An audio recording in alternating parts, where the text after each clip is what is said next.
Hi friends, welcome to my channel. எல்லாரும் எப்படி இருக்கீங்க? நான் நல்லா இருக்கேன். நீங்கள் நல்லா இருக்கீங்களா என்னங்கிறத நம்ம கமெண்ட்டில் சொல்லுங்கள்.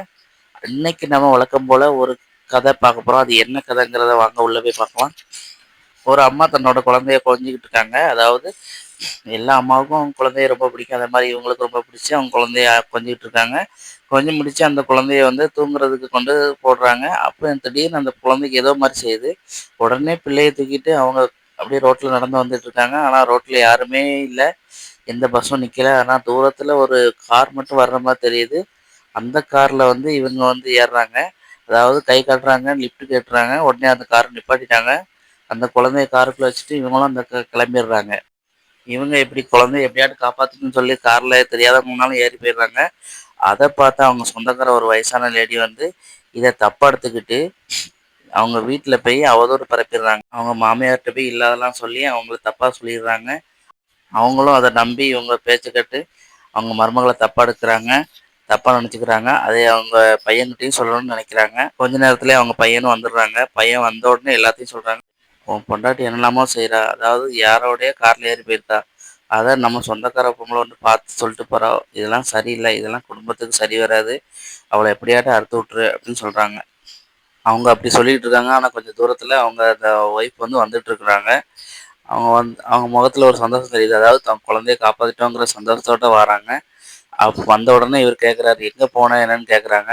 என்னங்க உங்களுக்கு நடந்தது என்னன்னு தெரியுமா? வீட்டில் யாருமே இல்லை. குழந்தைய தூங்க வைக்கலான்னு போகும்போது குழந்தைக்கு ஏதோ செஞ்சது.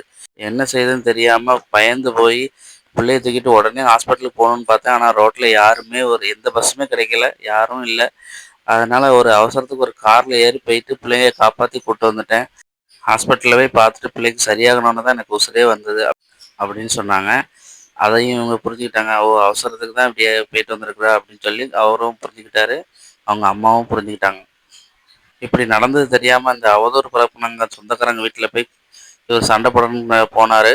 கோவப்பட்டார். அங்கே போய் சண்டை போட்டு இவர் வந்து திட்டி விட்டார். அதாவது இப்படிலாம் செய்யாதீங்க, என்னது நடந்ததுன்னு தெரியாமல் இல்லாதெல்லாம் சொல்லாதீங்கன்னு சொல்லி சத்தம் போட்டார். அவங்களும் தான் தப்பை திருத்திக்கிட்டாங்க. அதாவது இதை மாதிரி ஏதாவது தெரிஞ்சாமல் சொல்லக்கூடாது அப்படிங்கிறத புரிஞ்சுக்கிட்டாங்க. தலை குனிஞ்சு நின்னாங்க. அப்புறம் இவங்களோட வாழ்க்கை சந்தோஷமா இருந்தது. தன் குழந்தையோட சந்தோஷமா இருந்தாங்க. இதை ஒரு கவிதையாக எழுதியிருக்காங்க. வாங்க பார்க்கலாம். அவள் கணவன் அம்மா, உன் மனைவி மீது அவதூறு. அவள் கணவன், அம்மாவிடம் என்ன அவதூறு? அவன் அம்மா, உன் மனைவி யாருடனோ சென்றது காரு. அவள் கணவன், அதை கூறியது யார்? அவன் அம்மா, நம் சொந்தக்கார பெண் பாரு. அவள் கணவன், மனதில் குழப்பம் 100. அவள் தூரத்தில் வருவது பாரு. அவள் முகத்தில் குழந்தை காப்பாற்றிய சந்தோஷம் பாரு. அவள் கணவன் அவளிடம் கேட்டது, நடந்ததை கூறு. அவள் கணவனிடம், குழந்தைக்கு நோவினை பாரு, அதனால் நான் உதவிக்கு சென்றது காரு. கணவன் செய்தது அவதூறு பரப்பியர் மீது ஊற்றியது சேறு. கணவன் மனைவி அடைந்தது சந்தோஷ பேரு. அவங்க வாழ்க்கையில சந்தோஷமா இருந்தாங்க. இந்த கதை உங்களுக்கு பிடிச்சிருந்தா லைக் பண்ணுங்க, ஷேர் பண்ணுங்க, கமெண்ட் பண்ணுங்க. பாய்.